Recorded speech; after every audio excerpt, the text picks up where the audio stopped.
11 मई 1998 दोपहर के ठीक 3:45। Switching command to internal. Range ready? Ready.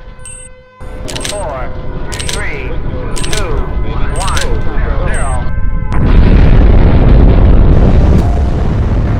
India conducted 3 underground nuclear tests in the Pokhran range. Rajasthan के जैसलमेर जिले का वो छोटा सा इलाका जिसे पूरी दुनिया आज भी पोखरण के नाम से जानती है, वहां की जमीन अचानक कांपने लगी। करीब 50 से 60 फीट तक जमीन ऊपर उठी और एक बड़ा सा धमाका हुआ। धमाका इतना जोरदार था कि इसकी गूंज अमेरिका की राजधानी वाशिंगटन के व्हाइट हाउस तक सुनाई दी। मगर यह सिर्फ एक बम का धमाका नहीं था, ये 100 करोड़ हिंदुस्तानियों की उस चुप्पी का टूटना था जिसे दुनिया सालों से दबाने की कोशिश कर रही थी। नमस्ते दोस्तों, आज की इस स्पेशल डॉक्यूमेंट्री में हम उस मिशन की परतें खोलेंगे जिसे दुनिया की सबसे बड़ी जासूसी एजेंसी CIA भी नहीं रोक पाई। एक ऐसा मिशन जिसमें हमारे वैज्ञानिक फौजी बने, जहां कोडवर्ड में बातें हुई और जहां भारत ने दुनिया के नक्शे पर अपनी जगह हमेशा के लिए बदल दी। इस कहानी की शुरुआत 1998 में नहीं बल्कि 10 को पहले हो चुकी थी। 1962 के भारत चीन युद्ध में हमें कड़वा सबक सिखाया था कि शांति की भाषा सिर्फ वही बोल सकता है जिसके पास शक्ति हो। फिर 1964 में जब चीन ने अपना पहला परमाणु परीक्षण किया तो भारत के माथे पर चिंता की लकीरें खिंच गई। हमारे महान वैज्ञानिक होमी जहांगीर भाभा ने तब कहा था कि भारत 18 महीनों में परमाणु बम बना सकता है, बशर्ते उसे हरी झंडी मिलनी चाहिए। मगर अंतर्राष्ट्रीय दबाव और तत्कालीन राजनीति ने हमें रोके रखा। फिर आया साल 1974। प्रधानमंत्री इंदिरा गांधी के नेतृत्व में स्माइलिंग बुद्धा परीक्षण हुआ। भारत ने दुनिया को बताया कि हम परमाणु शक्ति बन सकते हैं, मगर उसे शांतिपूर्ण परीक्षण का नाम दिया गया। नतीजा, दुनिया ने भारत पर कड़े प्रतिबंध लगा दिए, हमारी तकनीकें भी रोक दी गई, हमें अलग अलग कर दिया गया। भारत एक ऐसे दौराहे पर खड़ा था जहां एक तरफ पाकिस्तान परमाणु बम बनाने के करीब था और वहीं दूसरी तरफ चीन पहले से ही महाशक्ति था। 90 के दशक के मध्य तक आते आते दबाव चरम पर था। अमेरिका चाहता था कि भारत CTBT पर दस्तखत कर दे, जिसका सीधा मतलब होता है कि अपनी क्षमता को हमेशा के लिए सरेंडर कर देना।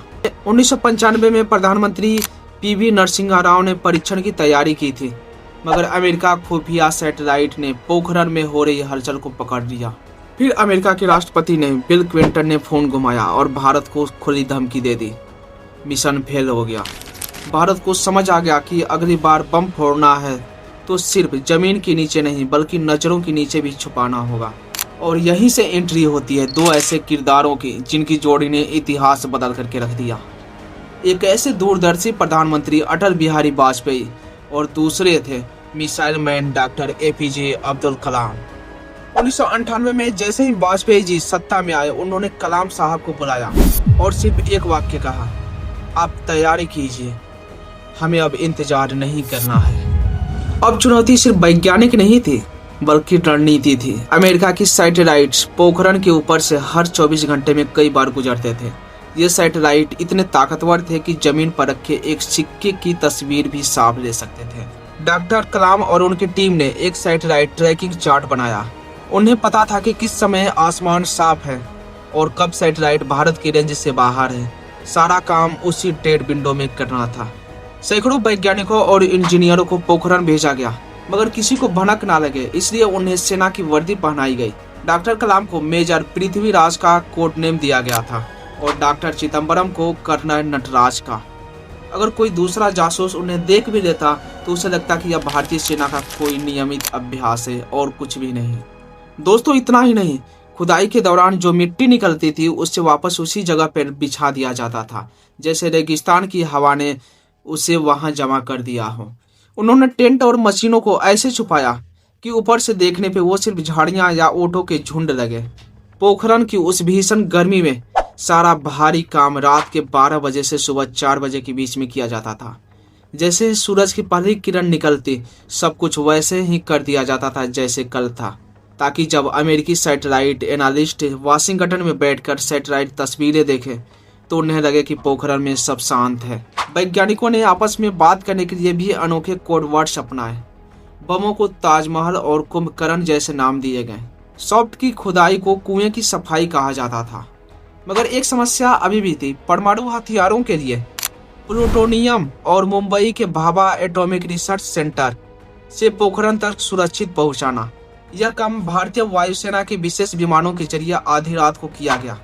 किसी भी ट्रक या प्लेन के मूवमेंट को साधारण कार्गो की तरह दिखाया गया।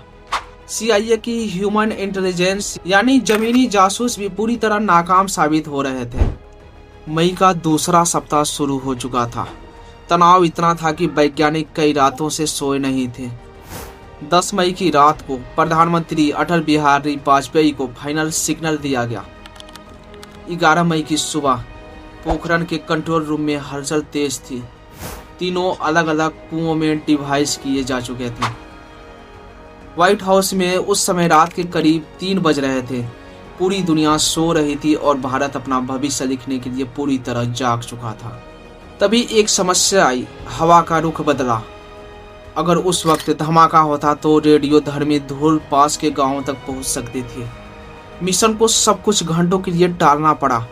हर बीतता समय किसी सदी जैसा लग रहा था। दोपहर के 3 बजे हवा शांत हुई और फिर डॉक्टर APJ अब्दुल कलाम ने फाइनल काउंटडाउन का आदेश दिया। दोपहर के 3:45 जैसे ही बटन दबा 4, 3, 2, 1, 0.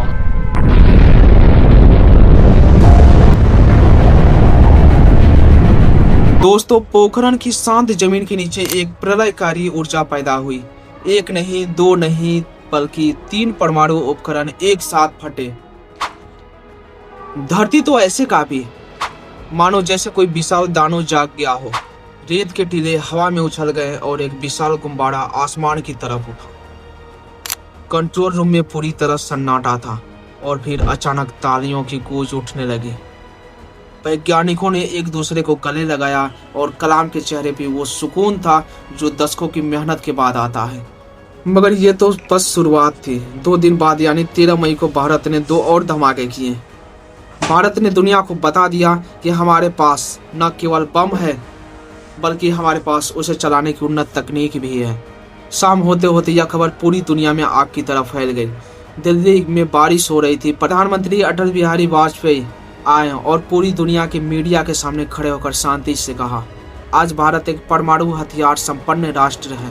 India conducted 3 underground nuclear tests in the Pokhran range. Washington में सन्नाटा पसर गया। CIA के मुख्यालय में हड़कंप मच गया। अमेरिकी राष्ट्रपति बिल क्लिंटन गुस्से में थे। दुनिया की सबसे बड़ी खुफिया एजेंसी को एक गरीब कहे जाने वाले देश ने मात दे दी थी। अमेरिका ने तुरंत भारत पर कड़े आर्थिक प्रतिबंध लगा दिए। जापान और कनाडा जैसे देशों ने मदद रोक दी। भारत को अंतर्राष्ट्रीय स्तर पर अकेला करने की कोशिश की गई। दुनिया को लगा था कि भारत टूट जाएगा, हमारी अर्थव्यवस्था गिर जाएगी, मगर उन्हें भारत की जनता के जज्बे का अंदाजा नहीं था। वाजपेयी ने संसद में दहाड़ते हुए कहा, हम परमाणु अस्त्रों का प्रयोग पहले नहीं करेंगे, लेकिन अगर हम पर हमला हुआ तो चुप भी नहीं बैठेंगे। अमेरिकी डॉलर की कमी हुई, शेयर बाजार गिर गया, लेकिन करोड़ों भारतीयों ने अपनी सरकार का साथ दिया। विदेशों में बसे भारतीयों ने भारत में पैसा भेजना शुरू किया ताकि देश की अर्थव्यवस्था को संभाला जा सके। यह सिर्फ एक सैन्य जीत नहीं, यह हर भारतीय के स्वाभिमान की जीत थी। 1998 में उन धमाकों की गूंज आज भी सुनाई देती है। उसी साहस का नतीजा था कि आज भारत दुनिया की 5वीं सबसे बड़ी अर्थव्यवस्था है और कोई भी देश हमें आंख दिखाने से पहले 100 बार सोचता है। पोखरण ने हमें सिखाया कि शांति की रक्षा केवल वही कर सकता है जो शक्तिशाली हो। आज जब भी हम पीछे मुड़कर देखते हैं तो हमें गर्व होता है उन वैज्ञानिकों पर, उन फौजियों पर, जो उस राजनीतिक नेतृत्व पर जिन्होंने इतिहास के पन्नों को अपने खून और पसीने से फिर से लिखा। दोस्तों, यह थी पोखरण 1998 की अनकही कहानी जिसने भारत को परमाणु महाशक्ति बनाया। अगर आपको यह वीडियो पसंद आया हो तो इसे शेयर करें ताकि हर भारतीय को हमारे वैज्ञानिक की इस महान गाथा का पता चल सके। सब्सक्राइब करें और कमेंट में लिखें जय हिंद।